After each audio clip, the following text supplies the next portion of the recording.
Daaji, it's a great pleasure to be in your presence here to discuss your extraordinary book, Spiritual Anatomy. So I'm very grateful to have been invited into the ongoing conversation, which will, of course, be a global one, looking at how the impact of this book, which, as you've described, is focusing on the experiential aspects of yogic theory, but putting it into an embodied experiences that we have within our own mind and body. So I'm, again, very grateful to be here. And so thank you for the invitation. Thank you, and thank you for being with us. And let's see how this turns out. And we begin with this discussion on our inner spiritual journey, as how we move from one chakra to another chakra, and how we can actually feel those vibrations and chart out our own trajectory and see how we are really moving within. Yeah, you had that wonderful term, inventure, which I think is so telling that when one does embark, if one uses the chakras as a compass, then essentially one's charting an inner journey, which is very experiential, immersive, obviously, and in a sense frees us from all of the variations, you could say, of different ways in which the chakras have, historically been presented when one's dealing with them on a theoretical basis. But again, the beauty of your book in the adventure is to make it deeply and exclusively kind of experiential. Yes, you really have to have that adventurous spirit, even to touch the Mount Everest. Without this adventurous spirit, you can't make a move in the physical world. And there's a greater adventurous spirit is required when we move in within to touch the heights of consciousness. And if you really want to dive very deep within the consciousness also, it's like touching the bottommost part of the very deep ocean, Pacific Ocean, for example, few kilometers or few miles down. It needs courage, it needs guts. But you require really greater amount of guts and courage, adventurous spirit when you want to move inward, because you are letting go of everything. And moment you let go of everything from within, no boundaries, no opinions, and try to move into that neutral zone with a neutral feeling, only then we can have a real experience. If we don't approach spirituality with this neutrality, if we go on moving in with some sort of prejudice or biases or indoctrination, that I am a Hindu or I am a Christian and God has to look like this, then your spiritual journey will fail. Spiritual journey means, God, I don't even know you are there or not. Has anyone known? Yeah. So I have to move on with that ignorance and allow God to manifest His presence according to my deservingness. And my deservingness or my ability to perceive that purity will depend on how pure myself is. So the ultimate purity will resonate with my purity. So more purer I become, simpler I become, I think I'll be exposed more to that divinity. I would say it is an incremental, continuous improvement in my consciousness, and hence with my experiences. No, beautifully expressed. And I think, what I hear when you talk about deservingness, it's also about a certain kind of dissolvingness. When you talk about, yes. It's like we deserve to the degree to which we're able to dissolve our self-concepts and sort of move into the nothingness that ultimately is the Godhead, or whatever we want, however we want to define it, from which we are but expressions. So I find that, very, very sort of wonderfully presented in your work, in your book. I love your analogy of this deserving by dissolving. It's lovely. Usually we think we deserve by accumulating and by accomplishing, but as you said, this is about letting go into Let these go. the deep unknown, the abyss of our undiscovered self, which expresses itself Beautiful, as you've beautiful. written through the chakras. And I think that's why Lord Jesus also talks about becoming innocent like children.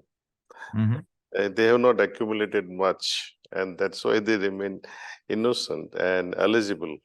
deserving. Mm. So we have to let go of many things, and especially our impurities, arrogant heart, prejudiced heart, full of biases. Mhm. Yeah. Yeah, and I find that fascinating too, how you said we have to have the guts to make the journey. And then again, one immediately starts to think about the chakra system as a kind of energetic formulation of our anatomical aspects of ourselves. When we talk about having the guts, we're focusing on that area, below the navel, whether it's the Manipur chakra, however, the Shuddhi chakra. All of these become wonderful ways of understanding our own anatomical and energetic responses to experience, whether inwardly or outwardly. So I wondered if you could say something more about, how when we chart, I think 13 chakras as you've expressed them, that kind of go beyond the body even. Yes. And then of course with your work being everything heartfulness, that's the center from which everything else arises. But I wondered if you could just speak a little bit, because I found that fascinating, how we can Yeah. look at the guts and different anatomical or organs even in the body and how they map on to the chakra system. This book is all about those 13 chakras. And intentionally, we have not mentioned much on Muladhara, Mhm. Swadhisthana, and Manipur, the basic lower three chakras. The reason being these three lower chakras, Muladhara, Swadhisthana, and Manipur, they are common. We are sharing those chakras commonly with lower animal kingdom also. So there is nothing special about those things. When we begin our journey from the heart, that's when the human becomes humane. The real qualities begins to unfold with the awakening of the heart chakra. And heart chakra is, if you have to say heart as a constellation rather than a mere star, then you'll find 5 chakras associated there. And each chakra has a duality and related to Panchabhutas. And I'm sure you must be aware of Panchabhutas, having studied so much of Buddhism. It's all about the earth element, space element, fire element, water element, and air element. And based on the dominance of this element, that chakra is defined. For example, when 80 to 90% of that chakra is having the quality of water, we call it water chakra or jala chakra, which is almost 3 fingers above the right nipple, and exactly below, 3 to 4 fingers below, will be the Atma chakra, the space element. 3 to 4 fingers below the left nipple is the first chakra that we talk about in this system of expression. So we have charted out these chakras based on the presence or dominance of these basic elements like earth, water, fire, etc. And once we cross this 5 chakras, we enter the cosmic region. Having crossed this Visuddhi and entered the Agya chakra, one finds oneself absolutely liberated. It's like the gravitation pull of your desire is no longer affecting you. What affects you then, after having crossed the Agya chakra, is your ego. And that is what we need to dissolve as well. So as we move on beyond cosmic to paracosmic, and also traditionally speaking, the chakra, which is when you see when you have this how you can identify the location of the ultimate chakra mentioned in traditional books is when you join these earlobes like this, and the center of it is Sahasradal Kamal, SDK. And in Hinduism, as well as many traditional systems, it is considered as the final chakra because there one feels extreme bliss. There is no contradictory opposing quality associated with bliss. For example, at heart level, which is where the earth element is very dominant, one finds a lot of satisfaction, contentment. At the same time, its opposite also exists, like guilt feelings of extreme desires for sensual pleasures or extreme desires to possess worldly things. But such contradiction does not exist when we are at Sahasra Dal Kamal SDK. There's absolute blissfulness there. And since it's so blissful, unfortunately, a yogi who has arrived at such stage concludes that that's the final state. And they don't try anymore. And hence the journey stops there. But there is much more beyond that. Because you must have seen many people, especially in India, not in Tibet so much, they keep ponytail, right? There's choti, Yeah, they call it, absolutely. or Yeah. sikha, they call it. And that is beyond the SDK. That is an indirect proof already that there is something beyond SDK. And this is the chakra, this is the point where from the liberated souls at the moment of death escape from that chakra. And everyone, without an exception, 3 months after the conception, this is the chakra through which the soul enters the body. And there is one more chakra also after that, which is the ultimate, the 13th chakra. And it's very fascinating to undergo the experiences at each level, at each chakra. One can feel the dualities existing between good and bad, love and hate, peace and restlessness, clarity and confusion. So the dominant qualities of the 5 chakras in the heart. But as we go beyond and where there is dissolution of your own ego, slowly and slowly your ahankar, your arrogance keeps on diminishing. To that extent, divinity will prevail within us. Lesser of myself, greater of divinity. And one begins to display divine qualities and divine miracles after that. So zero you become and greater divinity manifests and you become almost divine yourself. I'm deliberately using the word almost because it is always receding. Perfection is always receding. You know, when you say 99.99999% alcohol purity, what happened to the 0.0001 impurity? And it will go on and on and on. So there is no limit to ultimate purification. See? No, it's a beautiful expression of it. And as you say, drawing from the richness of the Hindu tradition, but also from, I think, the experiential dimensions of all mystical traditions, any tradition that has been involved with that adventure, going deeper in, has had its own way of understanding these qualities. But I think particularly in your book where you say that the Pancha Buddha, the 5 Buddha families, the 5 expressions of enlightened mind, and how those are expressed, in a, really making the heart itself not just a center but a compass radiating outward with the 5 elements.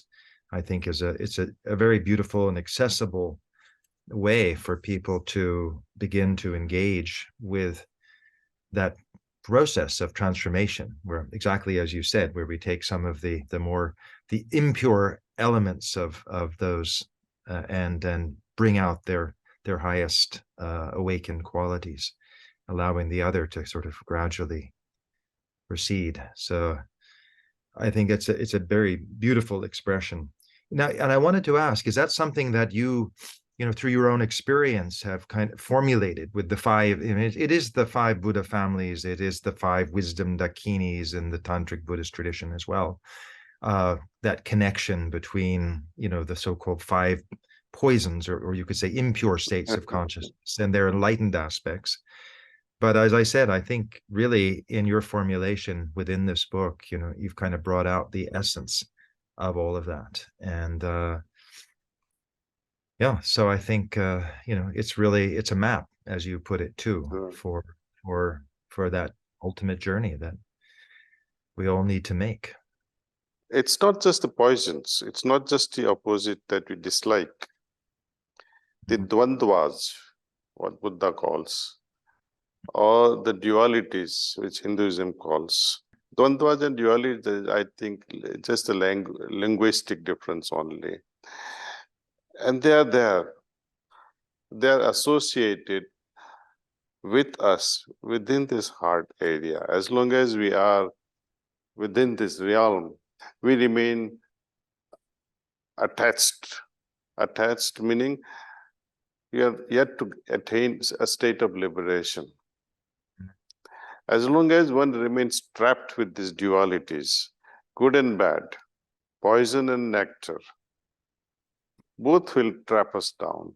And sequentially, we do experience the liberation from each hold, how each chakra holds us like a gravitation pull to its own dimension, and how through the improving of consciousness, one is able to make a move to a different level of trajectory into a next chakra, and how from that gravitation pull of next chakra, you are able to move to the next level of chakra. And that's where the interplay of guru and the disciple keeps on playing. And that's why both are necessary. Guru is useless without a disciple. And disciple also cannot make bouncing progress, quantum leap into spirituality without the aid of a guru. But make sure you choose a right one. And only way to identify a right guru is make sure that he is not money-minded. Second thing, no one should pay the fees for such things. Third thing, having associated with a person, do you feel peace, contentment in your heart? Then that's the right person for you to guide you in spirituality. Otherwise, say no.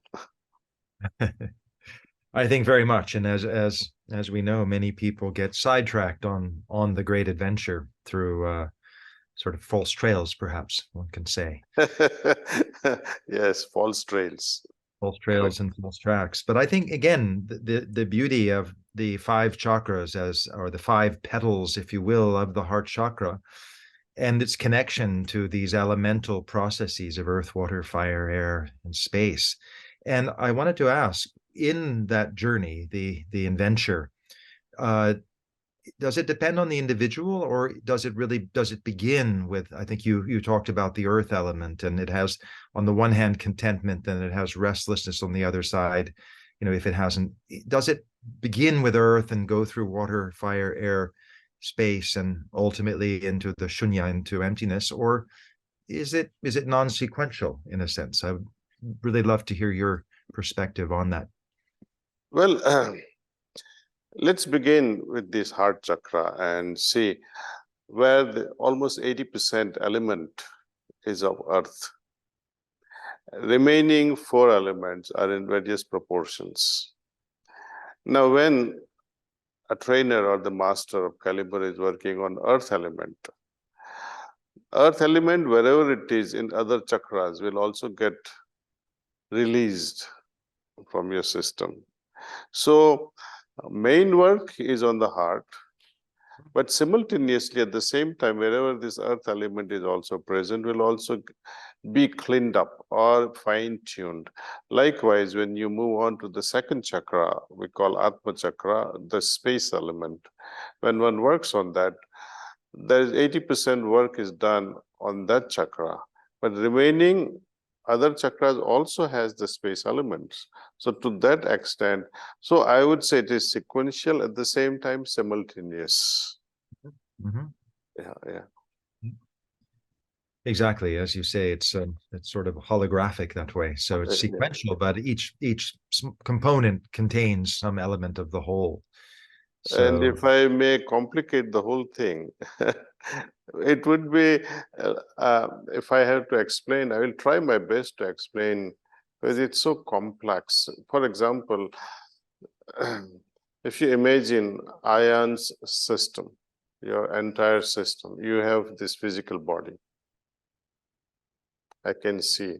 I cannot see your sukshma sharir, your subtle body.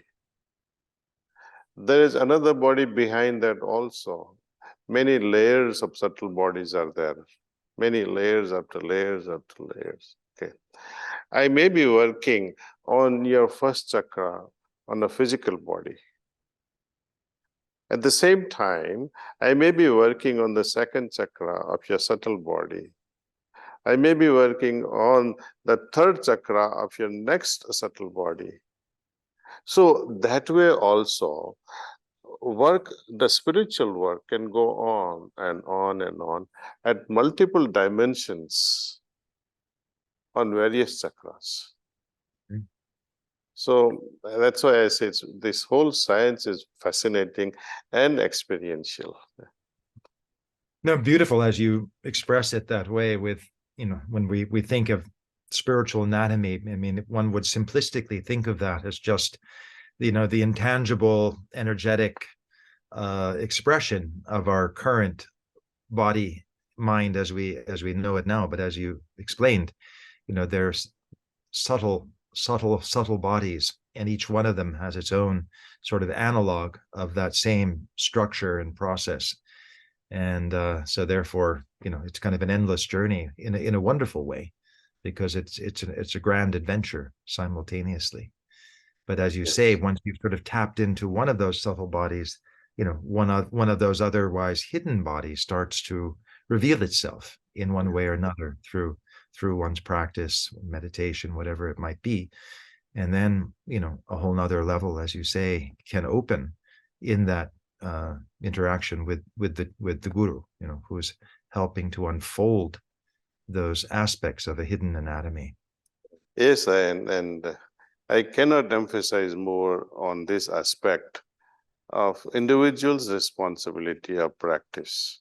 See, Guru does his part, but one must practice as prescribed if you want the results that you read in the book. I was a pharmacist. I have stopped practicing now. I practiced for almost 25 years in New York State and New Jersey. Whenever, I used to have some humorous interactions with patients.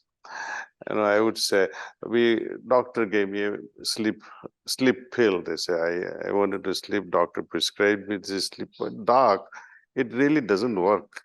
What to do? Then I ask, how do you take it? So they say, I take every morning one tablet so I can sleep better. I take it with my vitamin pills in the morning. I say, you want to sleep at night, and why would you take it in the morning? It may sound such a very petty example, but when you talk to elders, they really, really, really, they're like children.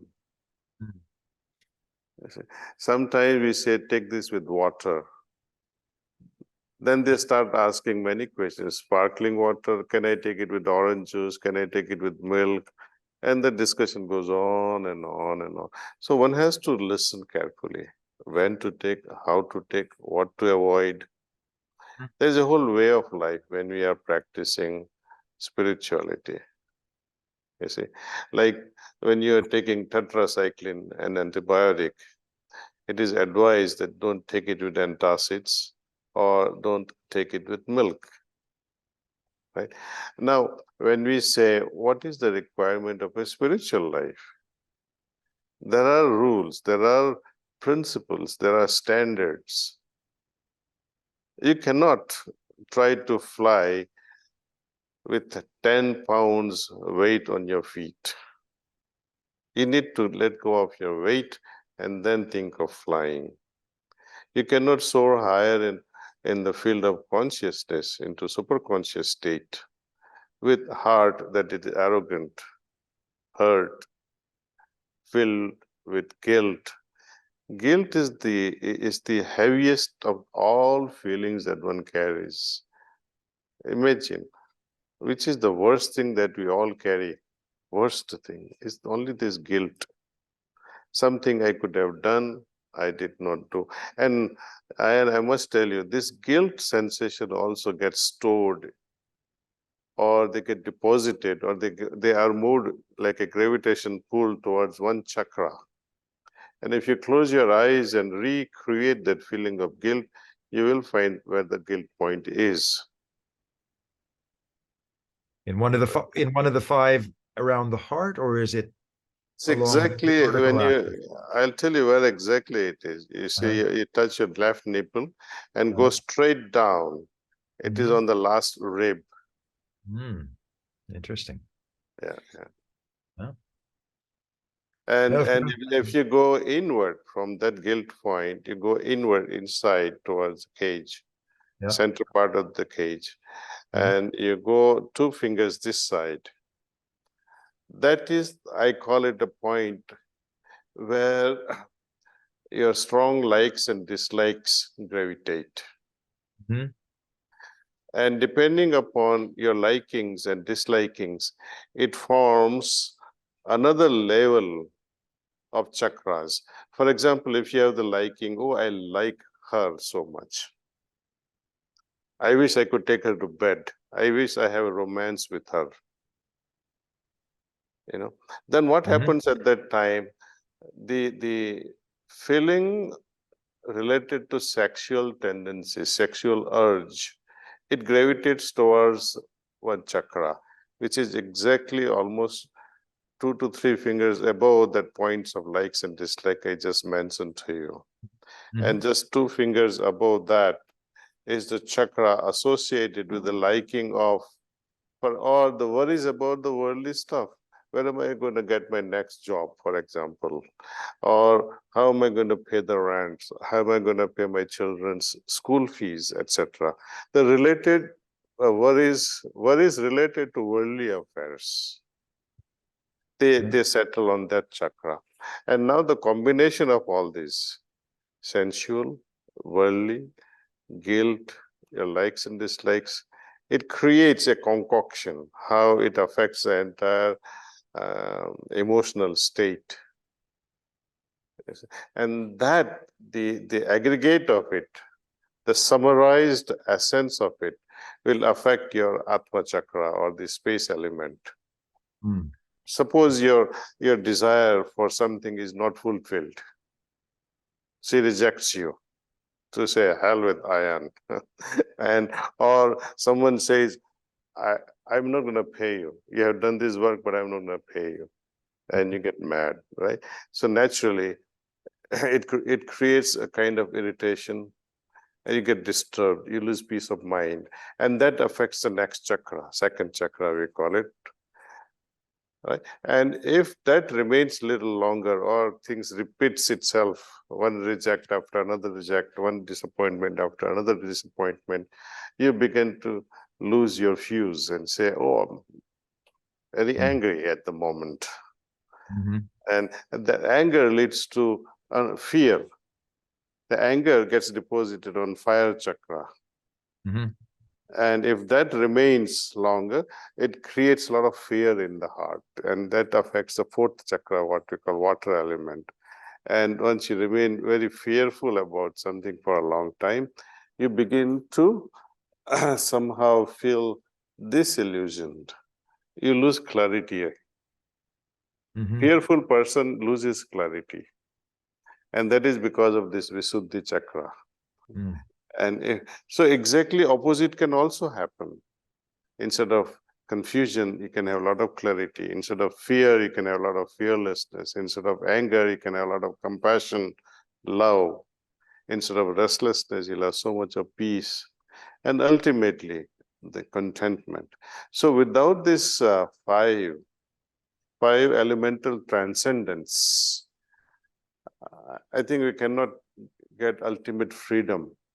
And the idea is that we have, the freedom is of such an order that you feel that you are free even from the idea of freedom itself. Yeah.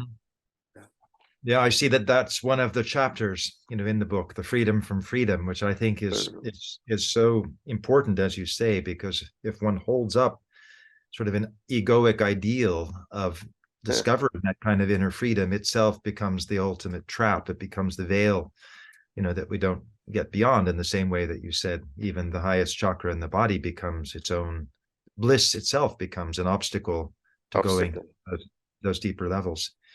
So I think that's a really, I think, so wonderfully articulated, this idea that even the things we seek themselves, the pleasures, the positive states, can themselves become subtle obstacles to prevent us from going to the ultimate, reaching the ultimate goal through these 5 distillations, these elemental. It's almost an alchemical process, the way I think you refer to it. And that actually brings me to a question, because you mentioned how your background in pharmacology, and certainly the way that you've described the spiritual anatomy is really looking at a kind of a distillation, an alchemical transformational process within the body mind. But I'm also curious, it's just something of a personal interest that, we know, going back to the earliest, Vedic scriptures, to the Rig Veda, and all of the accounts of Soma, for example, this divine elixir of immortality that on one level we know was an external elixir that would bring one into a kind of participatory experience, in the God realm. But on another level, we know through the yogic processes is releasing that internal soma, that nectar, from whether it's the pineal gland, whether it's, diffused throughout different glands and hormones within the body. I think, this sort of, and then the other argument being that the external soma is that which can help to bring about, in the same way that certain yogic practices can, that release of internal soma that brings us into that non-dual state of bliss and clarity. So I'd just be curious to know, from your perspective and your expertise as a pharmacist, before focusing fully on the yogic processes, if you could illuminate this idea of soma, the outer, inner, and secret forms of it. Well, when we talk of nervous system, we divide it into sympathetic and parasympathetic, right? Sympathetic is all about fight or flight type of situation. Parasympathetic is all about rest and repose, also helps in digestion. Now, there is another element to vagal and non-vagal phenomena that is happening in the modern science today.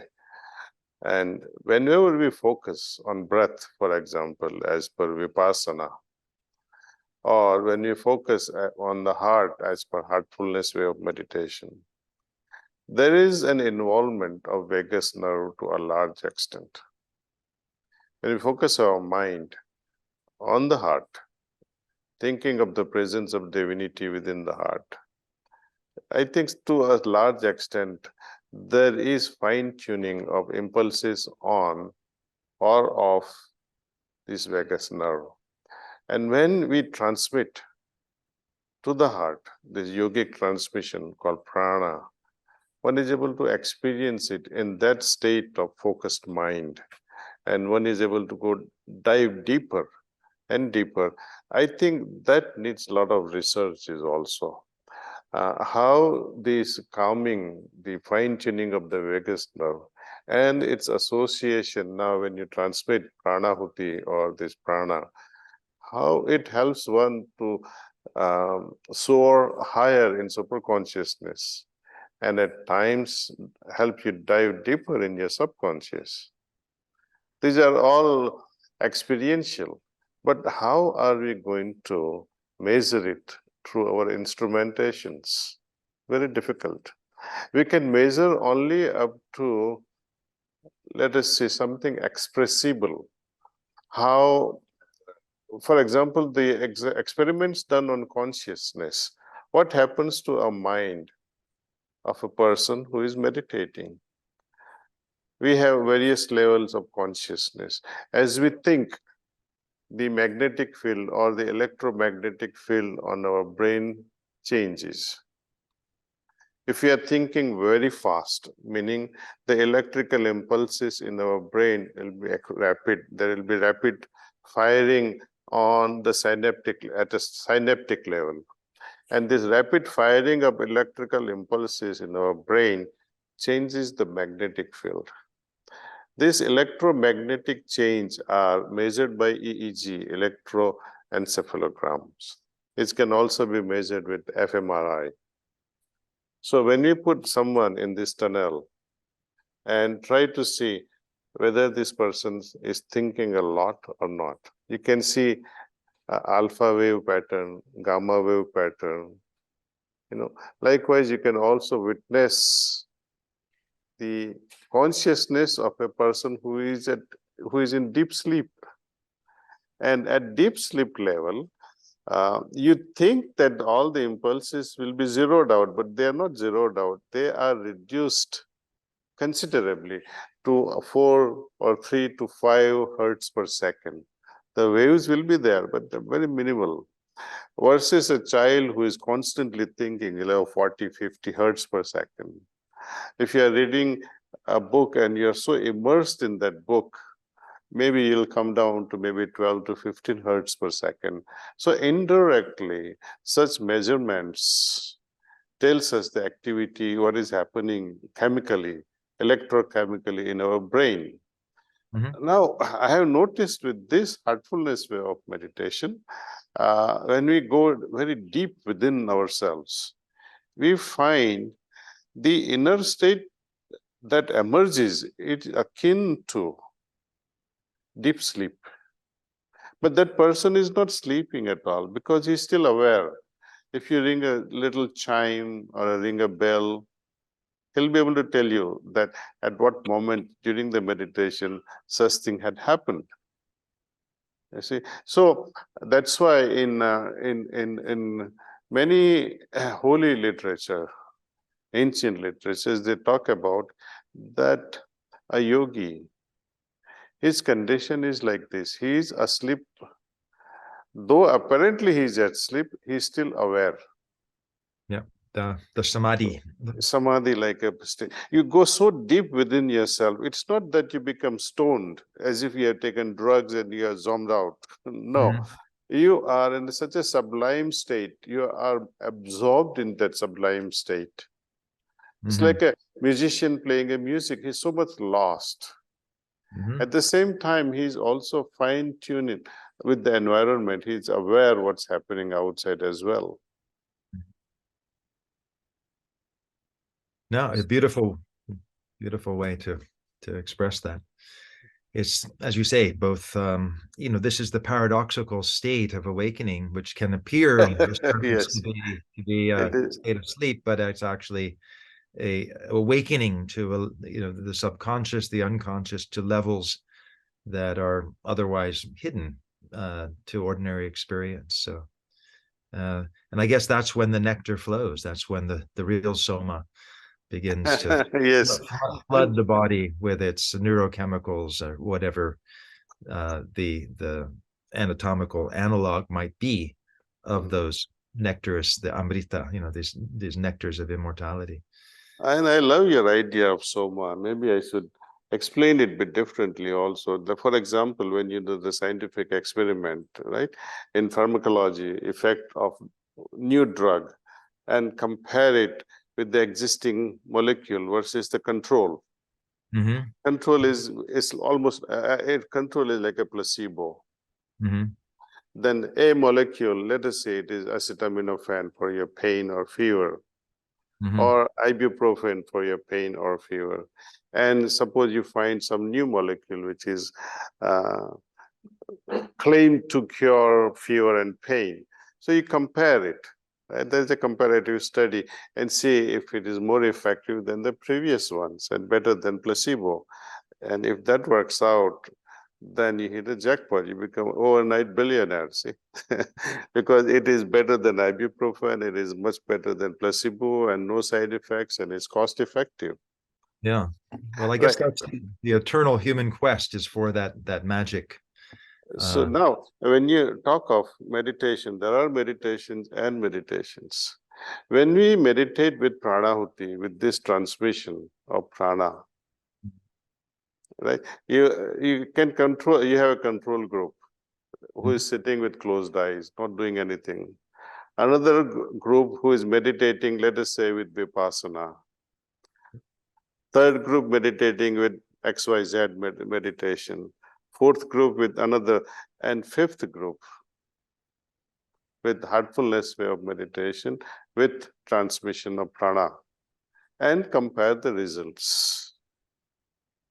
You can switch the groups around and see how each one felt with each practices, its systems.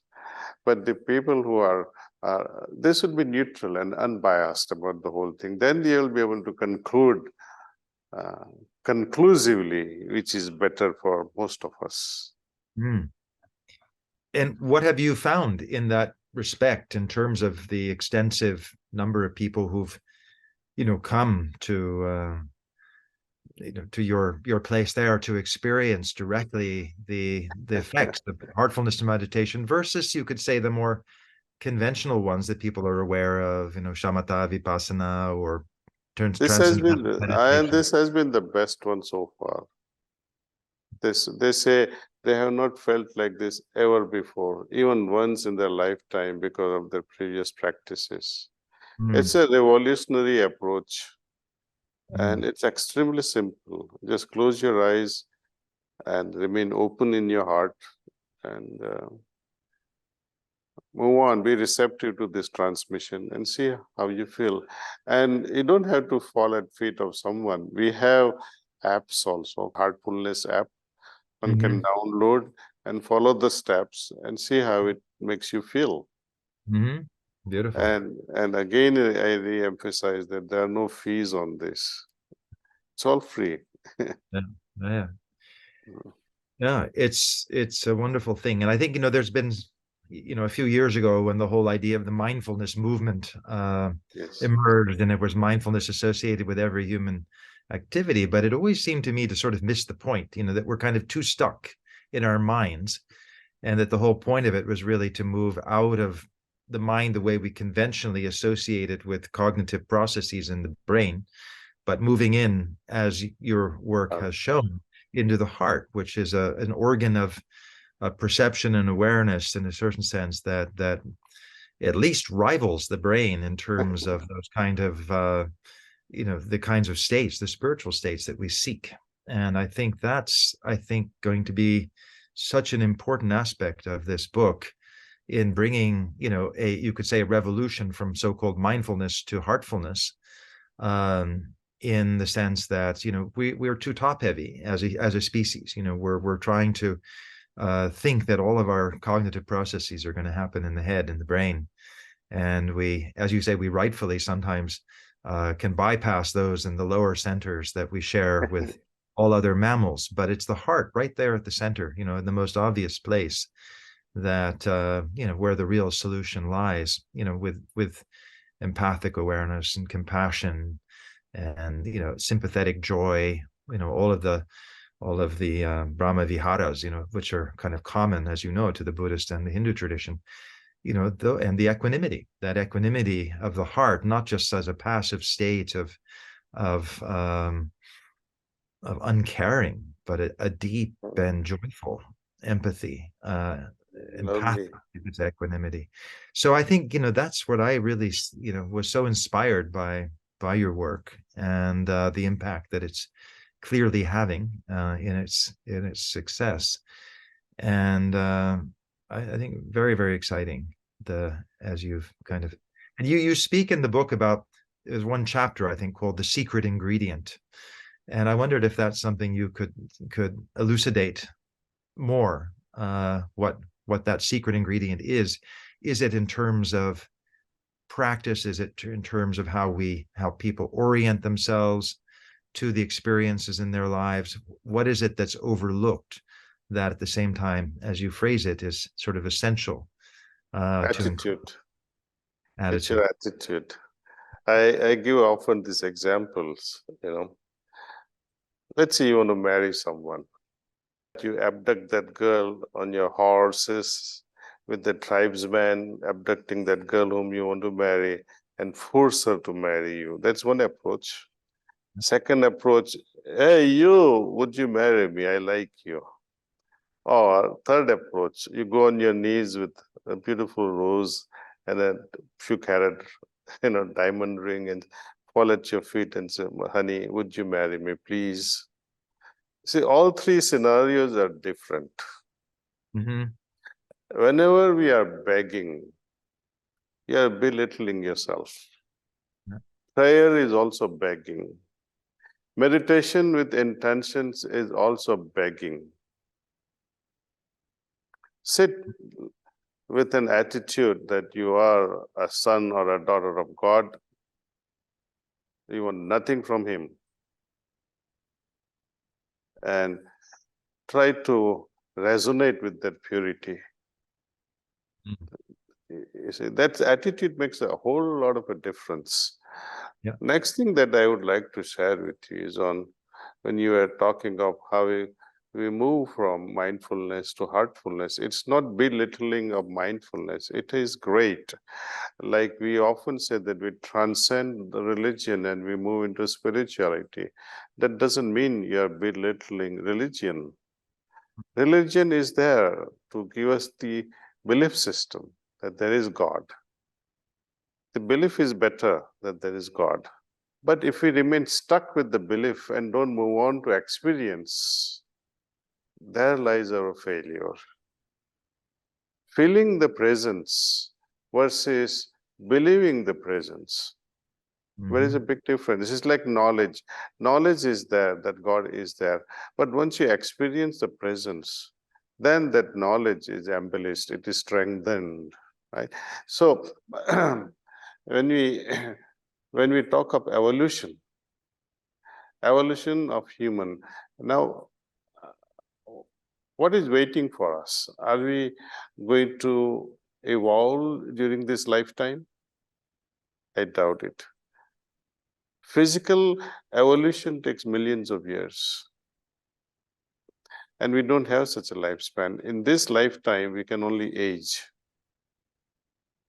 Soul cannot evolve further because it is pure and perfect in itself. Then what is it that we are talking of evolving?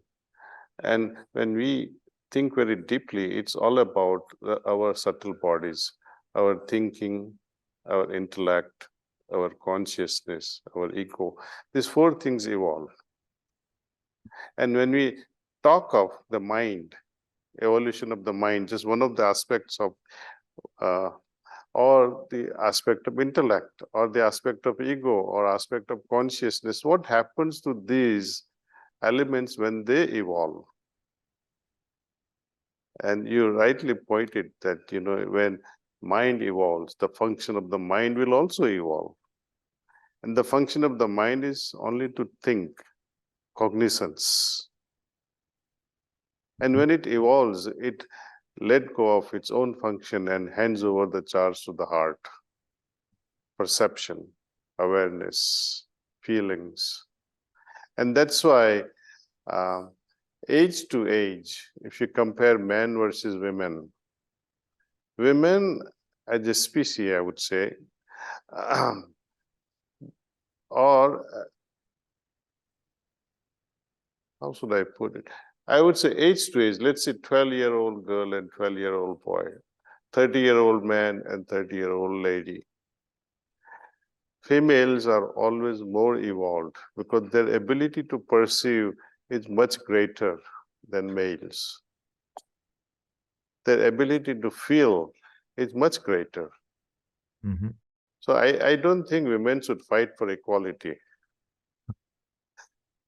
that if you're fighting for equality means you want to lower down yourself from the scale of evolution to become equal. Yeah. Uh, Yeah. what they are fighting for is the opportunity. Exactly. No, I think that's so important to point out. I mean, as I'm sure you're aware, in India now, there's been, a great effort idea that, that nuns, have not received the same level of ordination as men within the Buddhist monastic system. But I always felt very troubled by that, because I felt, why are you fighting so hard to join a 2,500-year-old men's club? Why, meaning a Buddhist You have your Sangha. own club, yeah. Yeah, why not do better? Why not actually, with that accumulated knowledge and as you say, the more fine-tuned perceptions and feelings sometimes, to actually create a better system that incorporates and encompasses everything that was useful and is useful within the Buddhist Vinaya, within the monastic system, but doesn't limit yourself to it. Because I always felt that was kind of a it was to ignore the not just accumulated knowledge, but at the same time, that, as you say, that heightened perception and sensitivity that women have, and therefore not necessarily fight to have equal rights to join a 2,500-year-old sort of spiritual club. Yes. It was exclusive to men. I think, all of that is so present, and I think there's so much that, that in this case, that the sexes, the male and the female, have to contribute to each other in this evolutionary process. And one thing I did want to ask, also, because you mentioned it in the context of this chakra that's often it's the top chakra that's often the thousand-petaled lotus at the top of the head that's often lauded as the highest goal, and that you talk about how, that chakra that's at the back of the head as being the one through which the soul both enters into the fetus at 3 months after conception, and also is that also where the spirit or the soul leaves the body at the time of death. And I wanted to know, from your extensive research and understanding of these traditions on so many levels, it's something that the great mystery, of course, is what happens after death, and what perspectives you may have on that, and how that fits in with heartfulness meditation, with this idea of entering into a kind of timeless awareness that is beyond, in a sense, death and time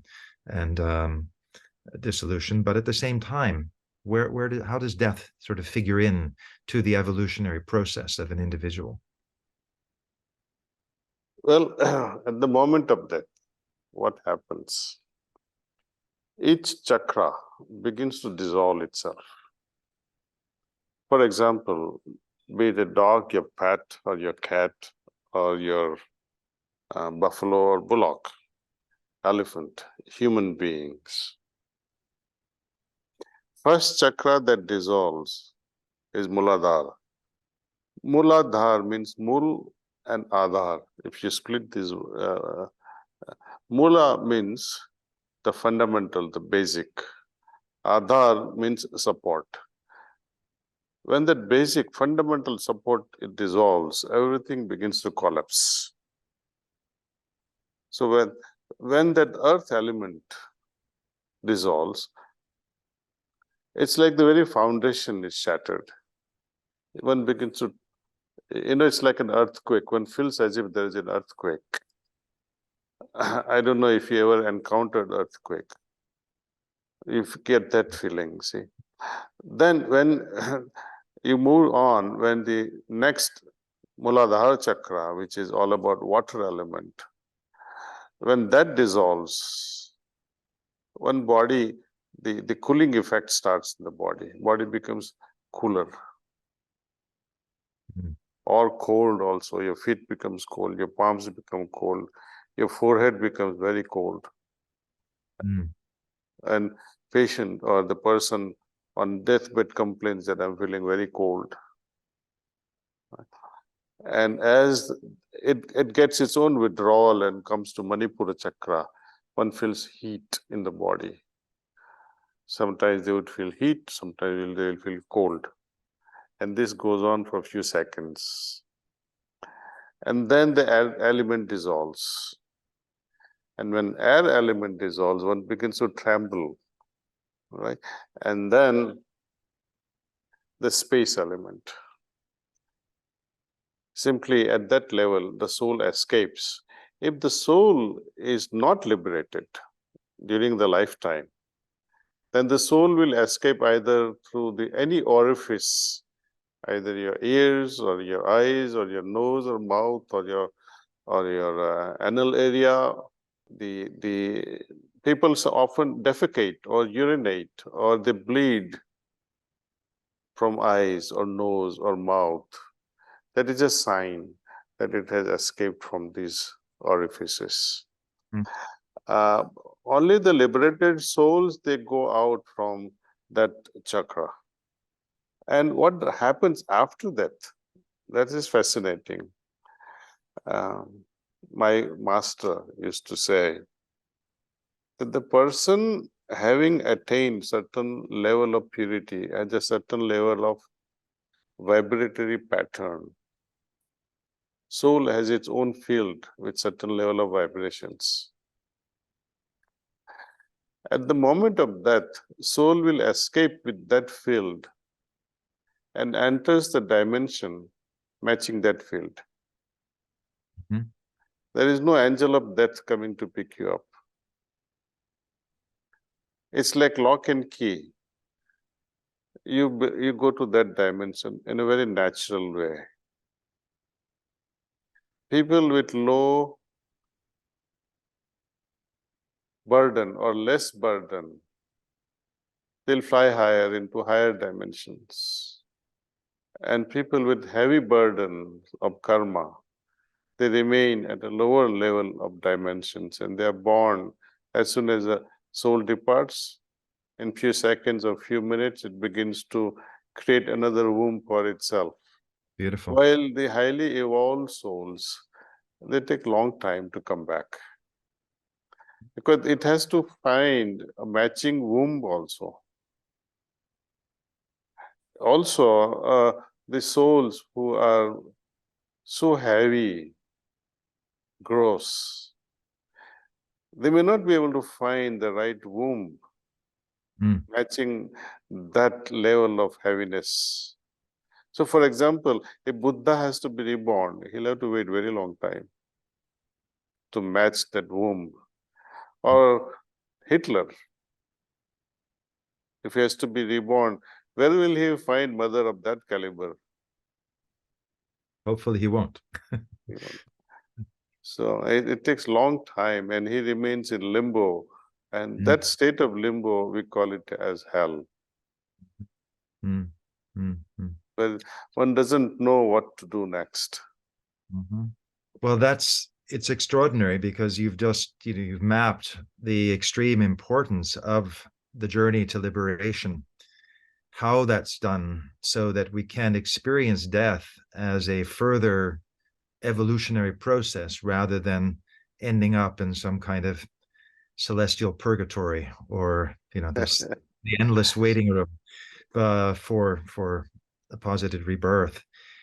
And I think it's just beautiful because you've again outlined how these chakras, which we work with in our living state, as a way of evolving consciously, working within our own spiritual anatomy, and then looking at what's happening at the very, when all of that process begins to dissolve spontaneously at the moment of death. But to be able to go into that state, as you've kind of said, if we've been on the path, then we can invite all of that self-dissolution becomes liberation rather than any kind of limitation. So I'm just I'll tell you, I'm sorry to interrupt you, but no, please. before this great message that is coming in my heart, Mm-hmm. that every time one meditates, without an exception, a stage comes where you feel absolutely zero doubt, sunya. And that is akin to death. Many people who are really afraid of death will not be able to attain this sunya very fast, but through practice one can attain it. And through experiencing sunya or that state of nothingness, which is akin to death, then death has no fear for you. Yeah. At the moment of death, you become so fearless and you accept it with a smile and say, now my journey begins into another dimension. You actually invite it. You're no longer afraid. And that's why I interrupted you. I'm sorry. No. Well, that is such an essential message for anyone to know and to remember and to experience those experientially, that state of kind of the self-dissolution that arises blissfully in meditation as being a key that frees us from the fear of death, the fear of dissolution, since one's experienced it in such a positive way through the heart. And as you say, that dilation of the mandala of the heart, frees us from fear of death. And when we have that, then everything is not just an adventure, but a great adventure, in the sense that we no longer have any doubt about moving in all directions. And I'm extremely grateful, Daaji, for everything that you've shared. And I know we had sort of an hour to accomplish all this, but it's been just the opening of a door into, as your books have been, to the full possibility of our embodied states, our anatomical states, being part of the secret key. And so I really want to thank you for everything you've shared now and everything you've shared, of course, in the book. And I will, as before, do everything I can to help promote it and to the ideas behind it. And I'll look forward to that time, hopefully this coming year, when we can meet and have further conversations in person. Yes. Come to Kanha. I would. Thank Very you. happy. Thank you. Very happy. Thank you.